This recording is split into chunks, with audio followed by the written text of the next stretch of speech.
Okay, disclaimer. My comment section of this video will not be an open forum for men to add additional complaints that they have about women. I say this because I know some of you found my channel from a certain video and you're still here. You stayed, and that's absolutely fine. I appreciate you. You are welcome. However, your harshness for harshness' sake is not. It is not welcome. So be careful what you say to the girls who watch my videos and look at the comment section, because you will get blocked. Anyways, let's get into the video. I hope you enjoyed, guys. Hey guys, welcome back to my channel. Hope you're good, hope you're well. So from the title, you already know what we're about to get into. So like I always say, I am a big ball of balance, everyday balance. Sometimes to a fault, like sis, choose a stance. So some might say, after watching this video, that I feel like men and women are equally as trash because of that reason, because I have just balance.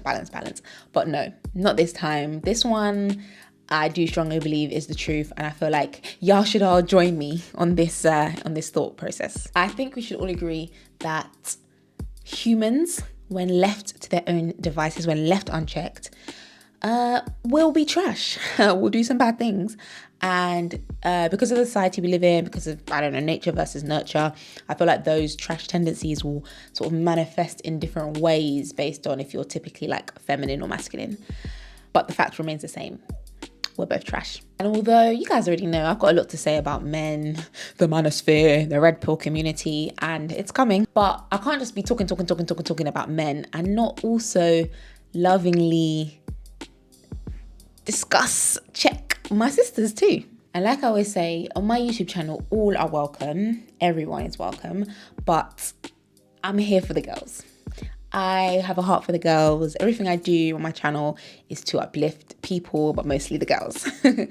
And so even when I do talk about men in whatever capacity, it's always to encourage and uplift my girls. But I think correction is a massive part of loving somebody, that we women sometimes avoid. So that's what I'm going to do in this video.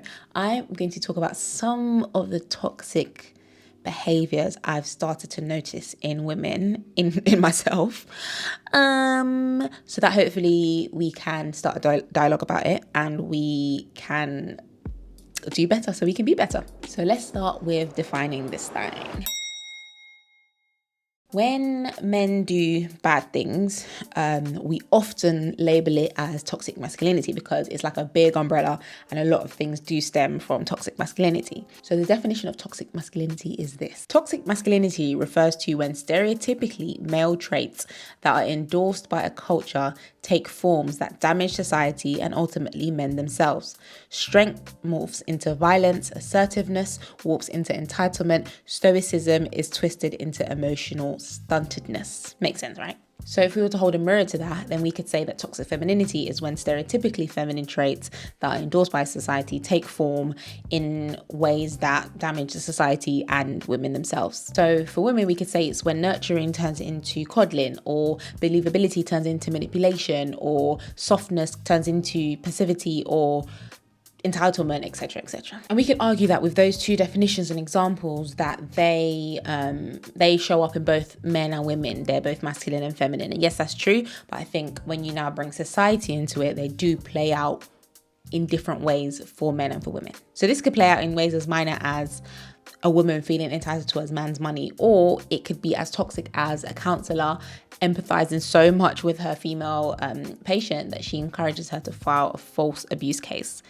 Yes, that is a true story. Just as toxic masculinity harms both men and women, so does toxic femininity. The only difference is that toxic femininity hasn't really been discussed openly in open forums, apart from like those wayward pro-men groups. And this is because in many cultures, it's only recently that women are starting to enter positions of power, or women are starting to speak up about what they want more, which in itself is a very good thing. So you get the gist of what toxic femininity is. But what I'm not going to do is I'm not going to pull out every single stereotypically feminine trait and talk about how it can be toxic, because all traits can be toxic. But what I am going to do is I'm just going to pull out a few things, a few traits, behaviors that I, like I said, have started to notice. Some, not all, some women, I myself do sometimes, that I think is toxic and that we need to fix for the sake of being better. Another disclaimer, I am not saying that all these things are exclusive to women, and I'm not saying men are immune to all these things. I'm not even thinking about men in this video, so I'm just talking about things I've noticed. So if the shoe fits, try to rectify the thing. All right, let's start. Pandering to each other. Girls, ladies, we be lying to each other and it's killing my people. So it could range from small lies to like, yes, you look good in that dress, to bigger lies like, that breakup was 100% his fault. He was 100% in the wrong. You did nothing wrong. Never ever change. You are a queen. That's not helping anybody. And it's not entirely malicious. Many people argue that women lie mostly because they're natured or nurtured into being the nicer gender. So a survey found that the majority of lies that women tell were in an effort to avoid trouble or make someone feel better. And whilst lying wasn't exclusive, or this reason wasn't exclusive to just women, we did it a lot more, up to 30 times a day. And as a woman who hates confrontation, I get it. Some of us fear that being honest as a woman will be translated as being harsh, or in my case, as someone who looks like me, the angry black woman, or will be labeled the B word. We're not always given the luxury of being assertive. But for the sake of progressing, we really need to foster a safe space amongst ourselves where we can be honest without repercussion and take honesty without getting offended. Being agreeable is a nice way to avoid conflict with friends in the short term, but in the long term, all it does is build resentment and it stunts the growth of the receiver. Accountability. I had to include it. I had to include it. Women. I think if we're being honest, if I'm being honest with myself, we do not like, nor do we enjoy, nor do we choose often enough to take accountability. I think we're so used to thinking that the man is wrong, or better yet, that the man is intentionally and maliciously wrong, that we fail to discern when it's actually us. And I don't think the media helps this, because when you watch like fiction media, I feel like the narrative is sometimes, a lot of the time, it's like this villainous man who's like ruining this woman's life and she's so wholesome and she's doing nothing wrong and you're like, poor her. Or sometimes, especially in the comedy space, you have this dynamic in couples where the woman is really smart and then the man is like a bit of a dummy, and he's always doing something silly and wrong, like forgetting her anniversary, and he has to like apologize loads and she's mad with him. So I get this narrative. I get it where it comes from. I do think we oftentimes believe we are in the right because of how we felt. We're big on intuition, and I don't think we should ever lose that. But just because we felt wronged and therefore reacted, it doesn't mean we were wronged. And just because we think we had good intentions, it doesn't mean that we did, or that the other person didn't still feel wronged, or that we didn't actually do something wrong. And we should be okay with admitting when we've wronged someone.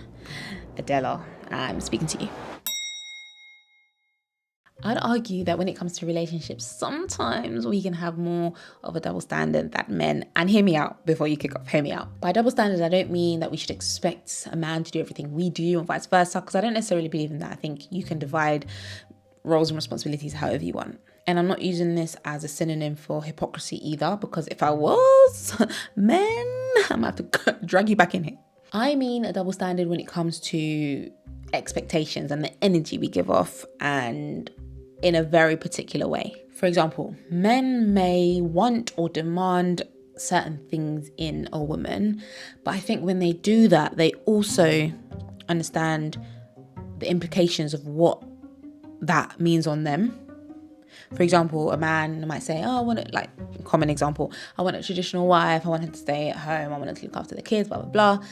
Yes, that might be a big ask, but he also often understands He's real about what that might mean for him. So he might be like, okay, well, I'm going to have to earn enough to provide for a whole family. I'm going to have to take on all the work stress and not complain about it. I'm going to have to make sure the home is a good environment for her and our children, etc. And girls, I don't think we do the same. Not always. Go on Twitter, for example, and you'll see us spew the most random requests like, he should be paying for my hair and my nails.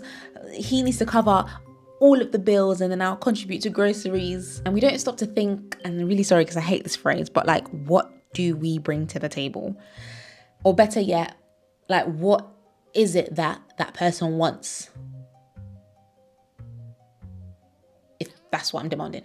Some of us are like the Kermit the Frog meme. I've heard conversations like, he must have a car and a house that he pays for all by himself, but he must also spend lots of money on me. So he needs to be established in his career, but I'm not building with no man. And I don't want potential, but he must also appreciate what I bring to the table. But also I don't want to support a man. Bare contradictions. I think we need to reevaluate what we want and expect from men.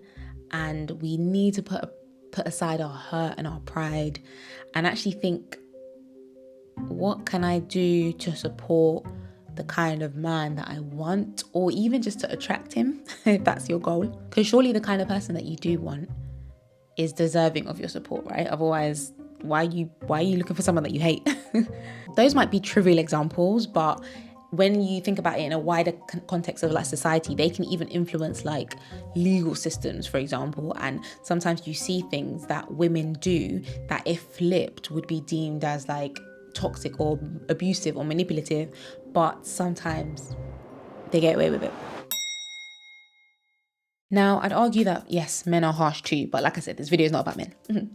So when I think about women, we are, although we're soft with each other sometimes, that softness goes out the window when it's directed at men, especially when done on a public forum, when you know like the other girls are going to rally around you and back you. I've noticed this recently and I really hate it because I feel like it's unnecessary, and I think it's a defensive response, which makes me really sad, because if in response to centuries, decades, whatever, of hurt by men, our response is to attack back, to me that feels like they're still controlling us and they're still controlling our behavior. When I talk about harshness, examples are like, oh, there's broke shaming. Oh, but don't ask me for no money. There's the pressure that we put on them to portray like stereotypically male masculine traits. Oh, but not toxic masculinity. There's body shaming, jokes about men under 6 foot, jokes about their hairline. Oh, but don't you dare talk about a woman's looks. And I know for a fact that if they spoke to us just as harshly as we did them,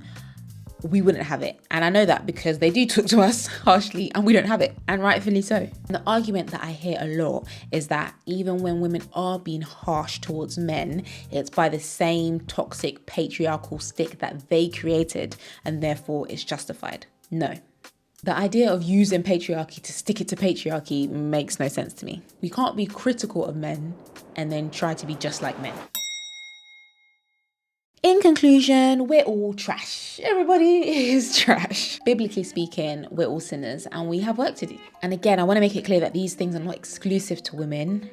So it's not a case of, oh, but men do that too. Yes, cool. But like I said in this video, I'm just talking to the women. Basically, we should all address negative things that we notice in ourselves or as a collective group, and we should work to change them and to better ourselves. And judge your actions and your behavior by your foundation of what is true and what is right, not based on comparison. So not based on, oh, but this might be bad, but he does it worse. Because I'll say it again, it makes no sense. We're critical of men, but then we're trying to be just like men. If we're judging our morality based on worse morality, then we're all doomed.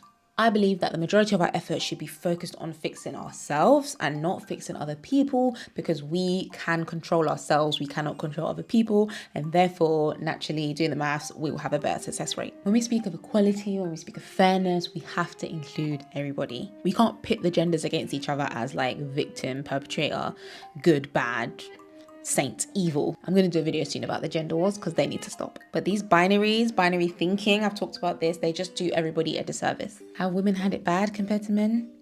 Yes. But are all women the same? No. Are women capable of doing some really, really bad things even to other women? Yes.